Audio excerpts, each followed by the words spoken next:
దేవుని పరిశుద్ధ నామమునకు మహిమ కలుగునుగాక. ప్రియులారా, ప్రభునామన మీ అందరికీ వందనాలు తెలియచేస్తున్నాను.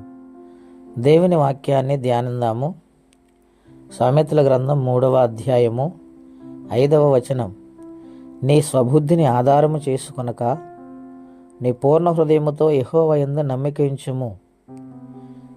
ప్రియమైన దేవుని బిడ్డలారా, పరిశుద్ధాత్మ దేవుడు జ్ఞానైన సొలొమోను ద్వారా ఈ ఉదయకాలం మనతో మాట్లాడుతున్నారు. స్వబుద్ధి అనగా సొంత బుద్ధి, సొంత ఆలోచన కలిగి జీవించటం కాదు, కానీ దేవుని మీద ఆధారపడటం నేర్చుకుంటే దేవుడు తన కృపను అనుగ్రహిస్తారని ఇక్కడ మాట్లాడుతూ ఉన్నారు. కనుక చాలామంది నేనే తెలివైన వ్యక్తిని, జ్ఞానం అనేది నాకున్నది, నా జ్ఞానం ముందు ఎవరు నిలవలేరు అని చాలామంది తమగా సొంతంగా ఆలోచన చేస్తూ ఉంటారు. ఏమండి, దేవునికి ఉన్న జ్ఞానము మానవులకు ఉన్నదా? ఆయన అనంత జ్ఞానం కలిగిన వాడు కదా. కొన్నిసార్లు ఎంత తెలివైన వాళ్ళైనా సరే ఇబ్బందులు పడుతూ ఉంటారు. గనుక మన తెలివి, మన స్వబుద్ధి ఏపాటిదండి?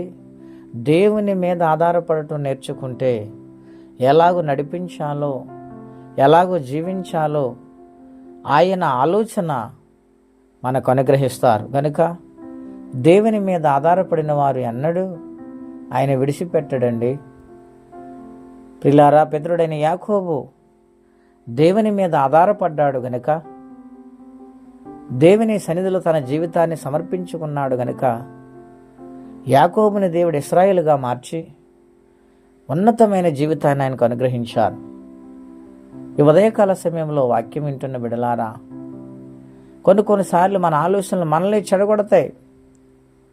గనుక దేవుని మీద ఆధారపడి దేవుని దయను, దేవుని ఆలోచన అడిగే వారిగా ఉండాలని ప్రభు పేరట మనవి చేస్తున్నాం. గొర్రెల దొడ్డున దావీదు దేవుని ఆలోచన ప్రకారం ఆయన మాట మీద ముందుకు సాగాడు గనుక ఇశ్రాయేలు రాజులలో బలమైన రాజుగా ఇప్పటికీ ఆయన పేరు వినిపిస్తూ ఉంటుంది.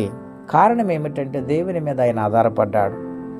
కనుక మనము కూడా దేవుని మీద ఆధారపడాలని, స్వబుద్ధిని ఆధారం చేసుకోకూడదని ప్రభు పేరట మనవి చేస్తే ఈ మాటలను ముగిస్తున్నాను. ప్రార్థన అండి.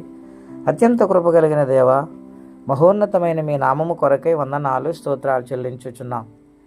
నాయన, మమ్మలను సరైన మార్గములో నడిపించటానికి నాయన మీరు మీ మీద ఆధారపడటం కాదు, కానీ నా మీద ఆధారపడితే మిమ్మల్ని నేను కనికరించి ప్రేమించి ఆశీర్వదిస్తాను వాగ్దానం చేశాను. ఆ వాగ్దానం పొందుకుని నీ కొరకు బ్రతికి వారిగా సహాయం చేయండి. ఎవరి కష్టములో, బాధలు, ఇబ్బందులు ఉన్నారు వారికి మీ కృపా సహాయం దయచేయమని యేసుక్రీస్తు వారి పుణ్యనామములో ప్రార్థించి వేడుచున్నాము తండ్రి. ఆమేన్. దేవుడు దీవించును గాక. ఆమేన్.